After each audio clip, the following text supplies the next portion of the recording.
with Beyonce, it's just a weird thing because I do love her so much, and I would never ever want to do anything to hurt her or her image because she's important to us. But it's just a weird thing right now. Like I love Beyonce. The both worlds. Nobody talks about that. Nobody talks about this shit. Nobody talks about that project.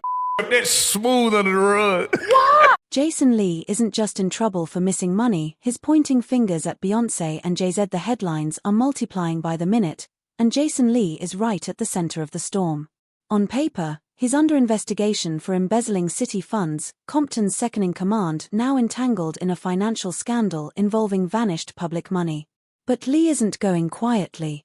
Instead, he's taking a wrecking ball to the narrative, throwing music royalty Beyoncé and Jay-Z directly into the fire. Lee claims this is more than a political hit job, it's a power play from the very top of the entertainment pyramid.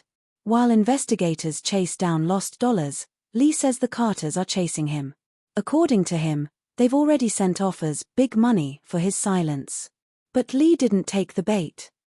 And then you have celebrities like a Jay-Z. And this is where I think the whole fallout with the Beyonce, she's just kind of in the crosshairs because of all of what's going on in the media with respect to Jay-Z and stuff. But with Jay, when he complained at the Grammys about the Grammys not giving Beyonce Artist of the Year, when she's the most decorated Grammy-winning artist ever, we invited him to be honored at our award. He's doubling down, pulling what many dismissed as fringe conspiracy theories into the harsh spotlight of mainstream scrutiny. At the center of his accusations, a decades-old tragedy, the August 2001 plane crash that took the life of rising star Aaliyah at just 22. Lee alleges that his curiosity about the details of that crash is what made him a target. He's asking the same questions that have haunted late-night forums for years, questions about what really happened on that overloaded Cessna flight out of Marsh Harbor, and more provocatively, who stood to gain after Aaliyah's untimely death. The facts from the crash report are well documented. The plane was over capacity by nearly 700 pounds, piloted by someone who lacked the proper license and was found to have intoxicants in his system. It was a disaster. And it was pretty much said like, Jay doesn't really want awards. Well, he go to the Grammys. Right. He come into the black-owned spaces. Let's figure out how to work together so that way we have the relationship when it matters, not when it's convenient for you and your image. Because they all call us when... Waiting to happen. But Lee isn't just rehashing the known. He's suggesting a cover-up, a deliberate effort to bury deeper truths about the crash and its ripple effects across the music industry. He points to the explosive careers that took off in the aftermath. Beyoncé, once part of Destiny's Child, launched her solo career within months of Aaliyah's death. Jay-Z, then maneuvering through the highest levels of the music business, was closely tied to Damon-Aaliyah's partner at the time. The web also includes Sean Diddy Combs, whose empire now finds itself under legal... I know so much on how you got where you are, how you stepped on many people. ...fire amid mounting federal investigations.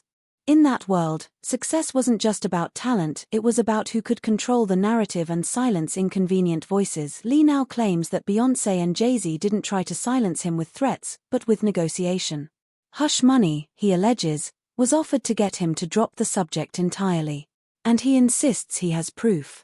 Whether that proof ever surfaces or not, Lee's gone all in, fueling a storyline that's been whispered about for years and dragging it from shadowy corners of the internet into front-page news. Critics call it deflection, a desperate move by a man under legal fire. But Lee presents it as something else, retaliation.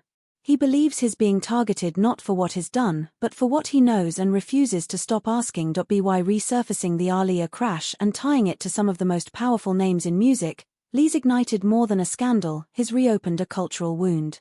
Aaliyah wasn't just a pop star, she was poised to dominate both music and film, an icon in the making.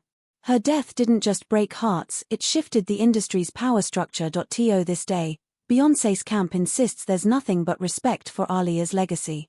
Beyoncé herself has spoken publicly about admiring Aaliyah's talent and influence.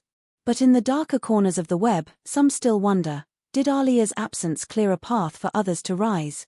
Now, Jason Lee is dragging those whispers into the daylight at the exact moment he's being scrutinized for misused funds. Whether he's making a last-ditch play or uncovering... There are people who did short sales on their stocks right after that, made a lot of money, including Sean Carter. Now I'm going to ask you, Why would non-disclosure agreements need to be signed for an accident? Bring something larger, the result is the same.